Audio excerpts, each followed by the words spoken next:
Olá, seja bem-vindo ao áudio contendo a parte 2 do segundo livro de Adão e Eva. Se você chegou até aqui, já deve saber que esse é um daqueles textos antigos que ficaram de fora da Bíblia e são considerados pseudepígrafos, que são ficções ou falsos escritos. Ou seja, conhecer esses textos possui mais um caráter de ampliação do nosso conhecimento sobre como, historicamente, alguns povos contavam a história da criação, de Adão e Eva e da humanidade como um todo do que um estudo doutrinário.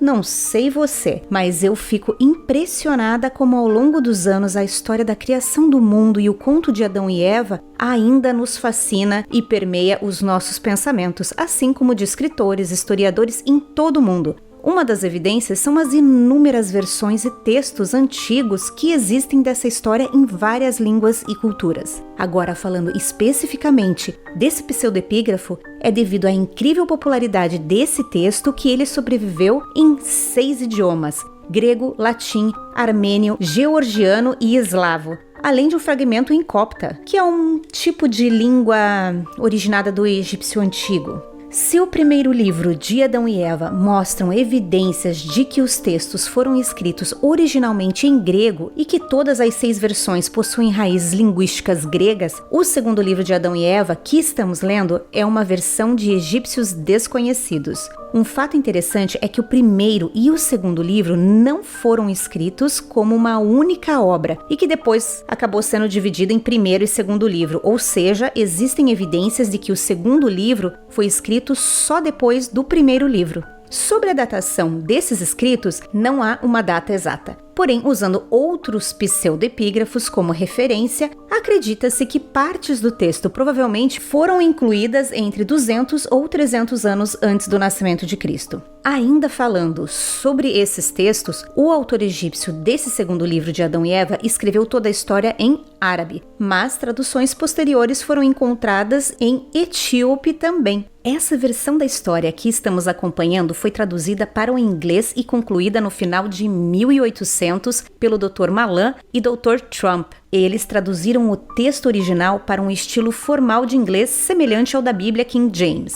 Posteriormente, esses textos foram publicados no The Forgotten Books of Eden em 1927 pela The World Publishing Company. Para essa nossa versão, a tradução malaniana foi então reescrita com escolhas de palavras e estrutura das frases alteradas para torná-la mais compreensível ao leitor moderno, porém mantendo o fluxo poético do texto. E como eu sempre faço, deixo aqui a minha opinião sobre esses textos. E o que eu posso dizer é que nem de longe esses textos se comparam à beleza dos relatos que fazem parte dos textos de Gênesis. Agora que já te contei mais um pouco sobre a historicidade desses manuscritos, vamos rapidamente relembrar o que aconteceu no áudio anterior? Bem, depois da morte de Abel, sabemos que Caim e sua irmã Luluá foram viver aos pés da montanha onde Adão e Eva viviam. Lembrando que Caim roubou Luluá para ele e Adão e Eva estavam tristes demais para fazer qualquer coisa. Lá, Caim e Luluá tiveram muitos filhos e, ao contrário de Adão e Eva, que entraram em um luto profundo pela perda de Abel, só depois de 7 anos é que nasce o último filho do casal, chamado Sete. Depois disso, o casal deixa de viver junto e não se relacionam mais intimamente. Adão passa a viver ao lado do corpo de Abel, enquanto Eva se ocupa dos cuidados de Sete e a cria. Isso abre uma brecha para que Satan se disfarce de mulher para tentar enganar mais uma vez Adão. Dessa vez, contando uma história fantasiosa. A história era a seguinte: Satan, travestido de mulher, dizia ser irmã de Eva. No dia que Deus tirou Eva da costela de Adão, saiu essa irmã também. E essa irmã viveu escondida. Ela passou todo esse tempo esperando a promessa que Deus fez a ela, um dia se cumprir. E que promessa era essa? Era que ia chegar um tempo que Adão, ainda jovem, não iria mais morar com Eva, e então ela teria a chance de viver com ele e constituir família, além de dar a ele filhos melhores do que o que ele teve com Eva. Eu acho que foi aí que Satan, versão mulher, perdeu Adão ao dizer que os filhos dele com Eva não eram bons, pois isso incluía Abel, porque Adão estava ali, vivendo enlutado todo aquele tempo. Ou seja, que bola fora, que falta de leitura da realidade. Satan viu que Adão estava ali sofrendo pela morte de Abel e vem dizer que os filhos dele com Eva nem eram tão bons assim. Ele achou o quê? Que Adão ia falar, é verdade,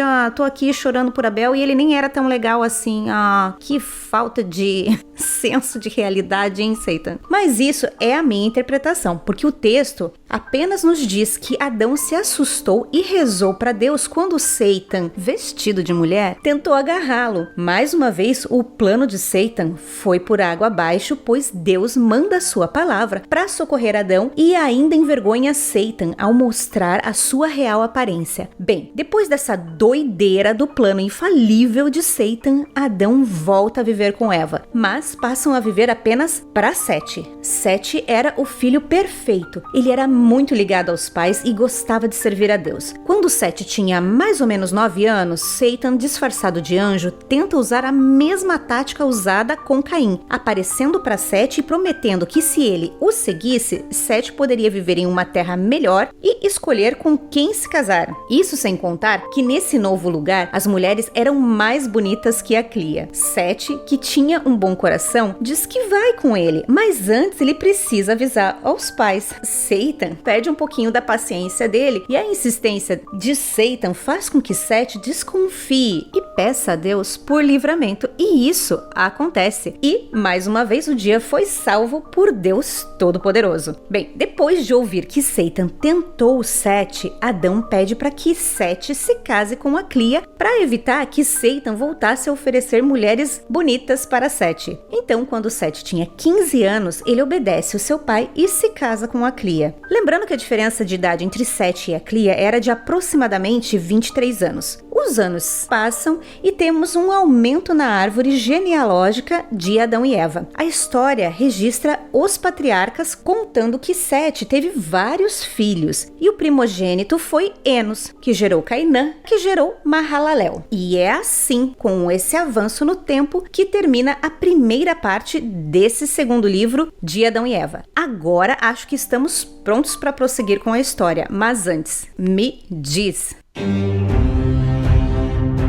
E aí, tá preparado? Então fica confortável e vem comigo.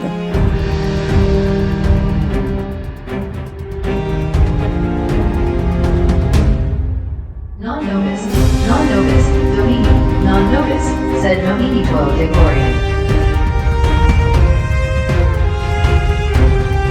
The Lost Books of the Bible by Joseph Lumpkin. E então, retornando à história, quando Adão ele tinha 930 anos, Mahalalel tinha 100, ele percebeu que os dias dele estavam pelo seu fim. Então ele chamou o seu filho Sete e disse para ele, olha meu filho, reúne aí teus filhos, teus netos, para que eu possa dar uma bênção para vocês antes que eu morra. E quando Sete ouviu aquelas palavras, ele começou a chorar. Adão também começou a chorar e aí todo mundo se reuniu em volta de Adão, começou a chorar e se questionaram, como assim? Você vai morrer? Como você vai deixar de existir? O que a terra vai fazer com você?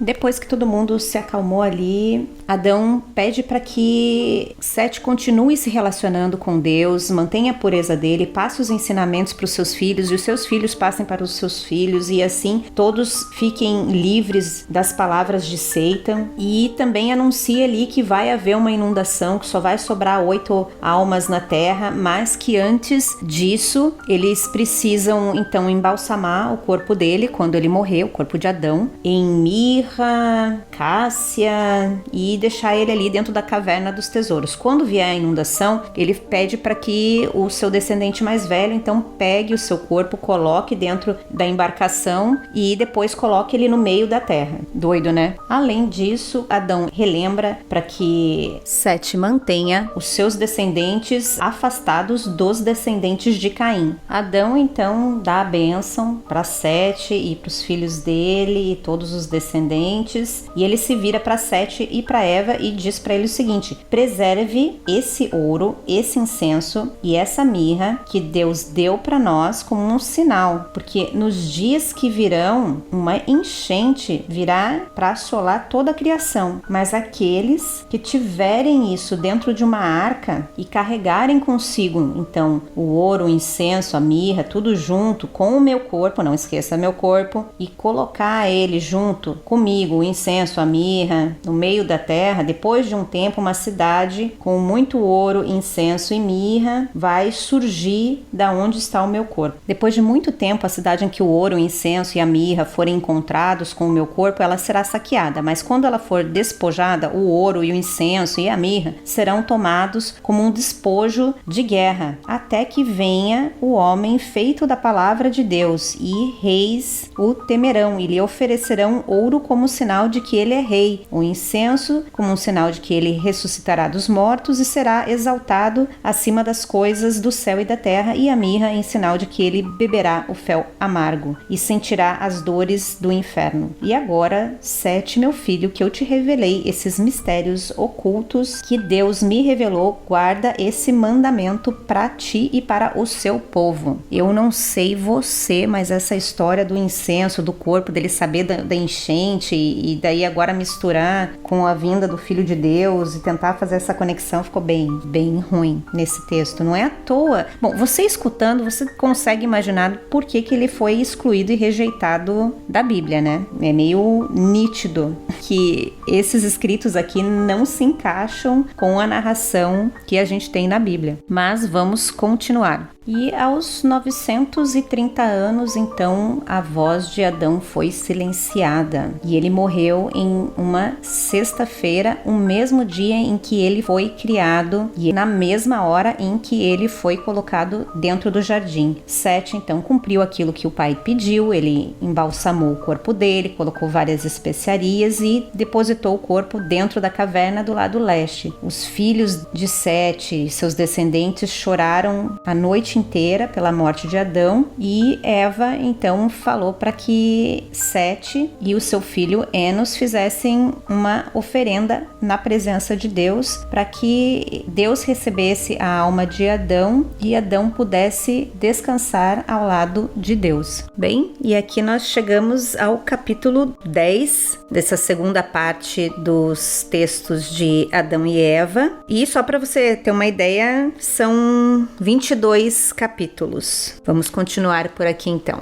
Porque nesse capítulo 10, então a gente começa ali com o funeral de Adão e diz aqui que a palavra de Deus apareceu para Sete, que era o mais velho dentre todos eles ali, e disse 777 3 vezes. E continuou: assim como eu estava com o seu pai, agora eu estarei com você e irei cumprir a promessa que eu fiz para o seu pai, que era: eu vou enviar a minha palavra para salvar você e a sua descendência. E com isso, então, Deus deixou ali Sete. E depois disso, Sete, Eva e todos os seus filhos desceram a montanha dos tesouros, aonde estava Adão, que foi o primeiro a morrer naturalmente depois de ter deixado o Éden. E por 140 dias, eles continuaram fazendo ofertas em nome de Adão, e as crianças nesse período foram crescendo também. Entramos no capítulo 11, e aqui a Eva já morreu, não tem explicação nenhuma da morte dela, tipo, só já foi. Começa assim: depois da morte de Adão e Eva. Então aí a gente acaba descobrindo, tipo, a Eva morreu? Em que momento? Não sabemos. Esquece isso, tira isso da sua cabeça. Os escritos aqui não contam nada sobre a morte da Eva. Só comenta então que depois que os pais, né, de Sete faleceram, ele manteve aquela orientação de deixar os filhos dele longe dos filhos de Caim, onde Caim e sua descendência vivia do lado oeste e a descendência de Sete estava na parte norte. Sete era conhecido por manter a inocência dele, paciência e mansidão, e tudo isso ajudaram com que ele e os seus descendentes ficassem longe das crianças de Caim, e por causa da pureza dele, ele foi nominado como criança de Deus. E nesse período de Sete, por conta da pureza dele, tanto Sete Sete quanto os seus filhos, eles conseguiam escutar e ver os anjos. Isso porque o jardim não ficava muito longe dali e eles tinham condições de enxergar os anjos dentro do jardim. E uma curiosidade é que Sete e os seus descendentes, eles não plantavam e nem colhiam, nem para se alimentar, nem para fazer as oferendas. Eles consumiam só das frutas das árvores que cresciam ali em volta da montanha. Uma outra curiosidade desse capítulo é que diz que Sete, ele costumava fazer jejum por 40 dias. E assim ele ensinou os seus filhos mais velhos a fazer também. Tudo isso fez com que Sete e a sua geração fosse muito feliz, inocente, e não havia inveja nem maldade, e entre eles não falavam palavras ruins ou amaldiçoando. Por exemplo, se alguém chutasse o cantinho da mesa, que na verdade não havia mesa, mas eles não iam xingar, tá? Eles não conheciam isso naquela geração, eles eram muito puros. E todo esse exemplo de Sete e seus filhos fez com que aquela geração também fizesse jejum, rezasse e adorasse ao seu Deus. E aqui a gente tem uma diferença grande com a Bíblia, porque nesses textos aqui diz que Sete e os seus descendentes, eles não plantavam e nem colhiam. E nós sabemos, através do relato bíblico, que isso deveria acontecer, porque em Gênesis 3, versículo 19 diz o seguinte: com o suor do seu rosto você comerá o seu pão, até que volte à terra, visto que dela foi tirado, porque você é pó e ao pó retornará. Essa foi a declaração de Deus quando ele expulsou Adão do paraíso. Então não faz o menor sentido que Sete se alimentasse só dos frutos, né? Se a gente retornar ali ao versículo 17, em que Deus declara ao homem, ele fala o seguinte: visto que você deu ouvidos à sua mulher e comeu do fruto da árvore da qual ordenei a você que não comesse, maldita é a terra por sua causa. Com sofrimento você se alimentará dela todos os dias da sua vida. Ela lhe dará espinhos e ervas daninhas, e você terá que se alimentar das plantas do campo. Com o suor do seu rosto você comerá o seu pão até que volte à terra, visto que dela foi tirado, porque você é pó e ao pó voltará. Então aqui a gente tem mais uma divergência entre os escritos deste evangelho de Adão e Eva aqui com o relato bíblico, né? Lembrando que os 5 primeiros livros, que nós chamamos de Pentateuco e os judeus chamam de Torá, tem a autoria de Moisés. Agora, deixando de lado essa divergência bíblica aqui, vamos continuar a história, porque a gente está indo para o final da vida de Sete. Sete diz então para os seus filhos e seus netos que o fim dele está próximo e que o seu desejo é que eles construam uma cobertura para o altar das ofertas. E eles escutam aquilo que Sete pede, constroem uma linda cobertura para o altar onde eles já faziam as oferendas. Sete e todos os seus descendentes vão até esse altar, fazem ofertas para Deus e pedem por misericórdia para a alma de seus filhos e que os mantenham longe das mãos de Satan. Deus aceita a oferta e envia as suas bênçãos para Sete e os seus descendentes. Deus diz a Sete o seguinte: ao final dos grandes 5 dias e meio que eu prometi para você e para o seu pai, eu enviarei a minha palavra para salvá-lo e salvar a sua descendência. E uma nota do autor desse livro aqui diz o seguinte, que cada grande dia significa 1000 anos. Então aí a gente tem um cálculo do tempo para a vinda do Messias a partir de Adão. E depois desse dia, Sete, ele permanece mais algum tempo ali dentro da caverna dos tesouros, aonde ele começa a sofrer os primeiros sinais de que sua morte estava próxima. Sete retorna então para os seus filhos, aonde ele abençoa Cainã, que é seu filho, Mahalalel, seus netos Jared e Enoque, além das esposas e todos aqueles filhos que estavam lá. Ao final da bênção, Sete pediu novamente para que os seus filhos não saíssem ali daquele lugar santo onde eles viviam e que eles não se associassem com os filhos de Caim, que eram assassinos e pecadores e que mataram Abel. Passado mais alguns dias, Sete sente a sua força indo embora, a sua voz se torna silenciosa e ele já não tinha mais capacidade de falar até que ele morreu. E aqui conta que Sete viveu 920 anos. E lembrando aqui que Sete, ele foi casado com Aclia, que era a irmã gêmea de Abel. E também já vou dizer para você, não fique esperando que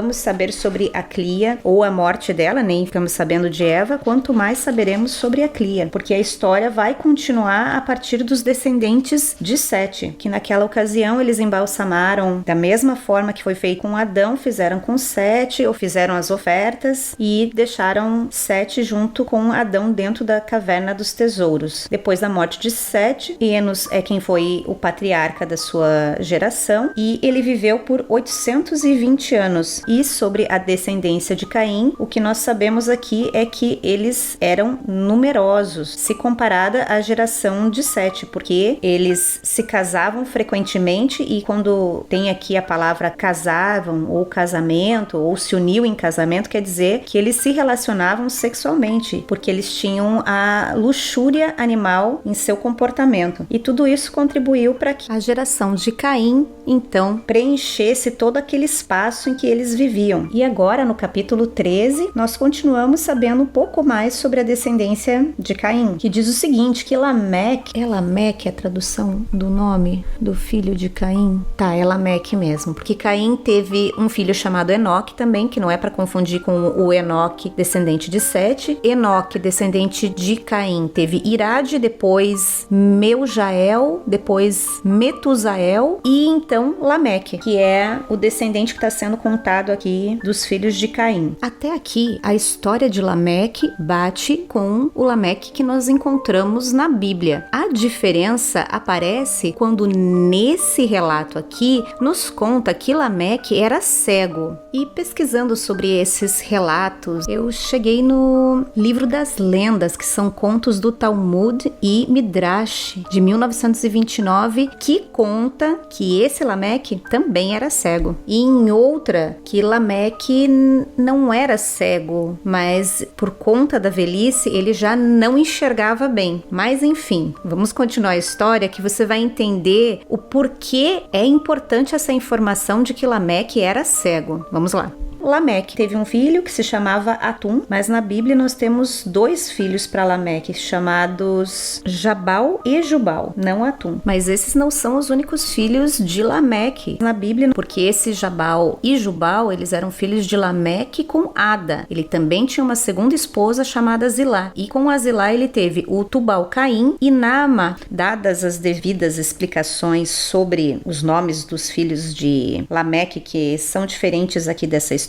eles nos contam aqui então que Atum era filho de Lameque e eles tinham um grande rebanho, até que uma determinada noite o filho de Lameque chega para ele e diz o seguinte: eu não posso alimentar todo esse rebanho sozinho aqui, alguém pode vir me roubar ou talvez até me matar para levar eles, porque ali entre os filhos de Caim havia muito roubo e muito assassinato, além de pecado entre eles mesmos. Então Lameque teve pena do seu filho e disse: você tá certo quando você diz que está sozinho e pode ser derrotado pelos homens desse lugar. Então Lameque, ele se levantou, pegou um arco que ele guardava ali desde jovem, antes dele ter ficado cego, e pegou flechas grandes, pedras lisas que ele tinha e foi até o campo com os jovens pastores. Ele se escondeu enquanto o jovem pastor ficava ali observando o gado. E Lameque fez isso por muitos dias para tentar proteger o gado. Lembrando que Lameque era cego, mas ele estava ali com arco e flecha para proteger o gado dele. E enquanto Lameque estava ali fazendo isso, Caim estava vagando, porque lembra que Deus tinha amaldiçoado ele, dizendo que ele não encontraria lugar de descanso em nenhum lugar para onde ele fosse. Então ele ficou vagando de um lugar para outro, sem ter parada. E em suas andanças, ele encontrou as duas mulheres de Lameque e perguntou aonde ele tá. E elas falaram: ele tá lá no campo cuidando do rebanho. E Caim foi procurar por Lameque. O jovem pastor ouviu um barulho vindo na direção deles e então ele disse para Lameque: meu senhor, eu não sei se tá vindo uma fera ou um ladrão, mas tem alguma coisa se aproximando aqui do nosso gado. E Lameque disse para ele: me diga para que lado está, porque eu vou atirar. E então Lameque ali pegou o seu arco, sua flecha, encaixou também também uma pedra na funda, e quando Caim apareceu no campo aberto, antes que o pastor pudesse reconhecer quem estava vindo, ele mandou que Lameque atirasse. E Lameque fez isso. Ele atirou com a sua flecha e atingiu Caim do seu lado. Não bastasse isso, Lameque foi lá e golpeou Caim, que já estava caído no chão, com uma pedra de sua funda. E a pedra atingiu o rosto de Caim, arrancando seus 2 olhos. E então, nesse momento, Caim morreu ali instantaneamente. Porque lembra que Lameque acertou primeiro a lateral de Caim, e isso não fez com que ele morresse, mas depois que Lameque tacou-lhe a pedra e arrancou os 2 olhos, não teve mais chance para Caim. Ele morreu. E então Lameque e o jovem pastor se aproximaram dele, encontraram Caim deitado no chão, e o pastor disse: "É Caim, nosso avô, que você matou, meu senhor." Então Lameque se entristeceu com amargura e arrependimento, e se não bastasse isso, Lameque pegou e acertou um baita de um tapa na cabeça do jovem pastor, que caiu como se estivesse morto. Porém, Lameque não se deixou enganar, não. Ele achou que o jovem estava fingindo que estava morto e foi lá e pegou a mesma pedra e golpeou e esmagou a cabeça do jovem pastor até que ele morresse. Que é isso? Que loucura! Meu Deus! Esses relatos das mortes aqui são sempre mais sanguinárias do que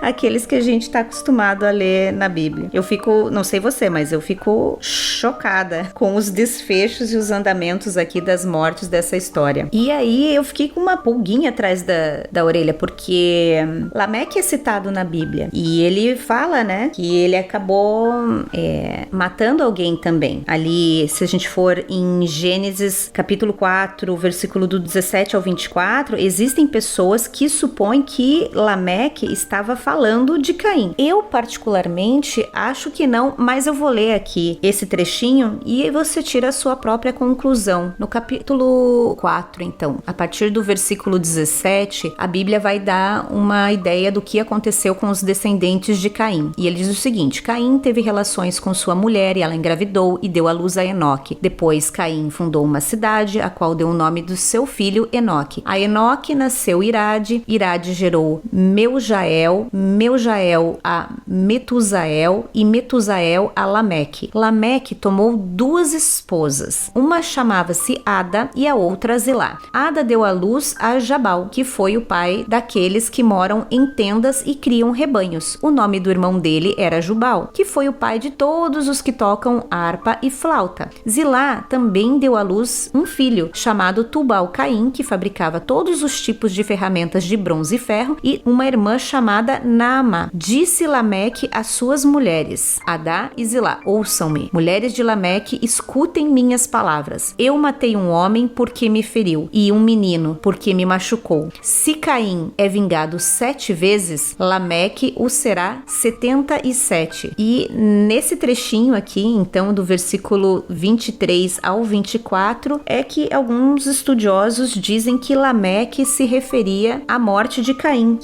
que mais ou menos bate com essa passagem aqui desses escritos pseudoepígrafos dos livros de Adão e Eva. Dada aqui essa curiosidade, a história segue. Vamos para o capítulo 14, porque nesse capítulo nós abandonamos aquela cena terrível do crime de Lameque matando Caim e retornamos para a descendência de Sete com o seu filho Enos. E aqui ele já nos diz que Enos morreu com 900 anos. Enos, então, antes de morrer, chamou seu filho Cainã e disse para ele: olha, meu filho, estabeleça para sua descendência a retidão, a inocência e repasse todos aqueles ensinamentos desde a época do nosso pai Adão. E ele acabou, então, falecendo ali com 985 anos, não com 900 anos. 900 anos foi Enos chamou seu filho Cainã para passar a bênção e ali só garantir que os ensinamentos fossem passados adiante. Mas, na verdade, ele faleceu com 985 anos. Viveu ali mais 85 anos depois daquilo. E Cainã, então, fez aquilo que o pai pediu, levou o corpo dele lá para a Caverna dos Tesouros, junto com o patriarca Adão, fez todas as ofertas e seguiu todos os costumes dos seus antepassados. Depois da morte de Enos, Cainã liderou os seus descendentes em inocência, como seu pai tinha lhe pedido. Ele viveu aproximadamente 910 anos, quando então ele adoeceu e também morreu. Antes disso, ele passou todos os ensinamentos para o seu filho Mahalalel, solicitando que ele não permitisse que a sua descendência se misturasse com a descendência de Caim. Mahalalel então embalsamou o corpo de Cainã e colocou ele lá junto com os outros na caverna dos tesouros, como era a tradição dos seus pais. Mahalalel então liderou o seu povo e os ensinou em retidão e inocência e garantiu que nenhum deles tivesse nenhum tipo de relação com os filhos de Caim. Ele também continuou fazendo as orações na caverna dos tesouros e pedindo por misericórdia para ele e o seu povo. E aos 870 anos ele adoeceu e foi então que ele reuniu ali todos os seus descendentes para abençoá-los e deixar suas últimas palavras com eles. Mahalalel chamou o seu filho Jared e disse para ele: meu filho, eu peço para que você olhe para o nosso povo e os alimente-os dentro da retidão, da inocência, e não deixe com que eles saiam dos pés da montanha santa e encontrem-se com os filhos de Caim, ou seja, não se misture com aquela gentalha lá de baixo, fiquem aqui. Só que Mahalalel, além de deixar aqueles mesmos conselhos que você acabou de escutar de todos os outros, ele relembra que Deus irá acabar com os descendentes de Caim através de um dilúvio. Porém, o que Mahalalel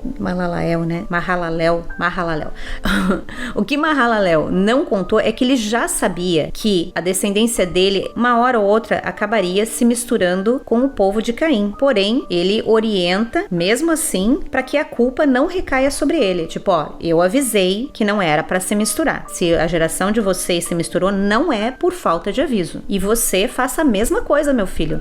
Avise eles, oriente para que a culpa não caia sobre você. E Mahalalel continua ali então dizendo para o seu filho Jared que quando ele morrer, que é para ele embalsamar ele, colocar lá na caverna dos tesouros junto com os patriarcas, continuar fazendo as orações e seguir todo aquele ministério que eles tinham criado desde a época de Adão. Mahalalel então abençoou todos os seus filhos, seus netos e morreu. Seu filho Jared então beijou as mãos, os pés do seu pai e junto com os seus filhos eles embalsamaram cuidadosamente o corpo do seu pai e colocaram lá junto com os demais patriarcas e eles permaneceram lá por 40 dias. E Jared continuou ali mantendo a palavra que ele tinha dado para o seu pai e ele cresceu como se fosse um leão ali em volta do seu povo para que eles crescessem na retidão e em inocência e que eles não se misturassem com os filhos de Caim. E ele permaneceu dando essas ordens até que ele tivesse 485 anos. E quando chegou ao final desses 485 anos, Jared estava ali, como um leão na frente do corpo dos seus patriarcas, rezando e avisando o seu povo, até que Satan apareceu para ele ali com um aspecto muito bonito, porque ele sabia que se ele não falasse com Jared, ele não permitiria que os seus filhos saíssem do caminho da retidão. Então Satan apareceu ali muito bonito, com mais 30 homens, que eram como se fossem parte de sua equipe, e ele era o que se destacava entre os demais homens que estavam ali com ele. E Jared, quando viu aqueles homens se aproximando e bateu o olho ali em Satan, ele ficou encantado com a beleza de todos eles. E nesse momento, Jared, que não conhecia esse pessoal, acabou baixando a sua guarda, porque ele não imaginou que esse grupo de homens seriam os filhos de Caim, porque eles eram muito bonitos para serem filhos de Caim. E não só isso, ele também pensou o seguinte: os filhos de Caim, eles não têm permissão para subir a montanha. Então, se eles não são descendentes de Caim, não são parte do meu povo, eles devem ser algum estrangeiro de alguma terra bem afastada que chegou por aqui. E Jared, em sua inocência, foi lá e trocou cumprimentos com esse grupo de homens lindos que chegaram lá. O mais velho e o mais alto, que nós já sabemos que era Satan, chegou ali choramingando, né? Limpando suas lágrimas, dizendo que eles foram lá prestar homenagens para Adão e para o seu pai. E ainda disse o seguinte para ele: eu sou Adão, aquele que Deus fez primeiro. E aí apontou para uma figura do lado e disse: ó, esse aqui é Abel, meu irmão, que foi morto pelo seu irmão Caim. Caim, você lembra? Aquele que foi influenciado por Satan. E apontou para outro ali do lado. E esse aqui é o Sete, que eu pedi para que Deus me confortasse depois da morte de Abel. E esse outro aqui é o Enos, filho do Sete. E esse outro é o Cainã, que é o filho do Enos. E aquele outro é o Mahalalel,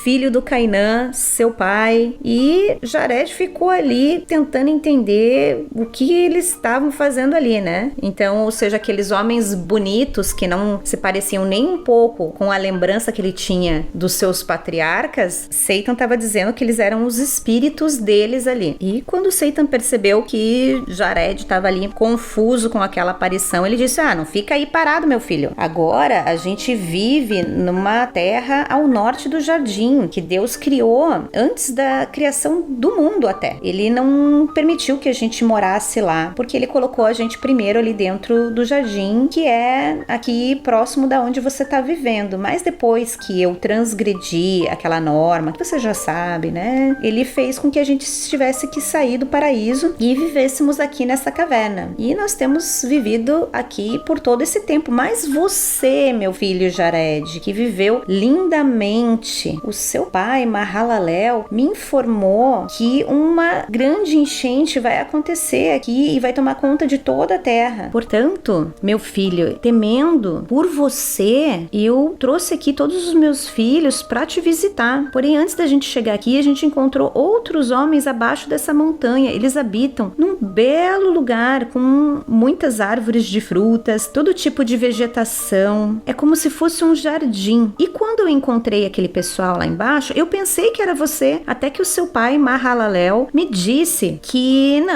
não era você. Você estava aqui em cima. Agora que eu cheguei aqui, meu filho, ouça o meu conselho. Desça até ele, você e os seus filhos. Você descansará de todo esse sofrimento em que você vive. Se você não descer até eles, então levante-se e leve seus filhos e venha conosco para o nosso jardim. Lá você vai viver na nossa bela terra e você descansará de toda a sua angústia. Mas quando ele ouviu essas palavras do mais velho, Jared ficou ainda mais confuso. E foi aí que ele não encontrou nenhum dos seus filhos. E então ele respondeu ao velho: por que vocês se esconderam até hoje? E o mais velho disse: se o seu pai não tivesse nos contado sobre a inundação, nós não saberíamos disso. E Jared acreditou que aquelas palavras eram verdadeiras. E o mais velho continuou dizendo: o que você está procurando, seus filhos? Ao que Jared respondeu para ele: porque eu estava procurando para contar sobre a minha ida com você, para que eles soubessem, né, de onde eu tô indo. Foi então que o mais velho, que a gente sabe que é Satan, respondeu: não se preocupe com isso agora. Só venha conosco e você verá o nosso país, o lugar que a gente mora agora. Se a terra que moramos te agradar, todos nós voltamos aqui e tomaremos conta da sua família e levaremos eles conosco. Mas se por um acaso o lugar que a gente mora não for do seu agrado, você volta pra cá. E ele ficou ali, insistindo para que Jared saísse antes de que os filhos pudessem ir lá e ajudar o pai a entender aquela situação. Jared saiu da caverna e foi com eles. Até porque dessa vez Satan foi bastante astuto, oferecendo a opção de Jared poder retornar caso ele não gostasse do lugar que eles estavam oferecendo para Jared e toda a sua família.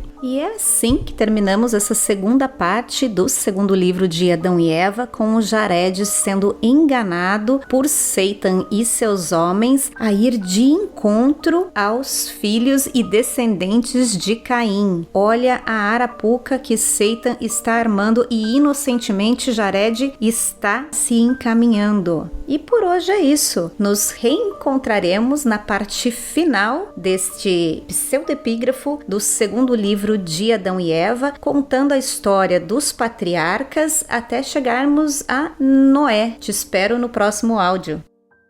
Lembrando que esse não é um audiolivro, mas a minha interpretação da história. Caso queira conferir o original desse pseudoepígrafo, não deixe de ler a versão original. A tradução utilizada por mim é a versão em inglês de 1927, reunida no livro The Lost Books of the Bible, do autor Joseph B. Lumpkin. Se você ficou curioso sobre esse livro que reúne a história contada aqui e outros escritos excluídos da Bíblia, confira na descrição desse áudio todas as informações sobre essa edição que serviu como base para eu te contar essa história. Por hoje ficamos por aqui, mas te espero nos próximos áudios. Até lá!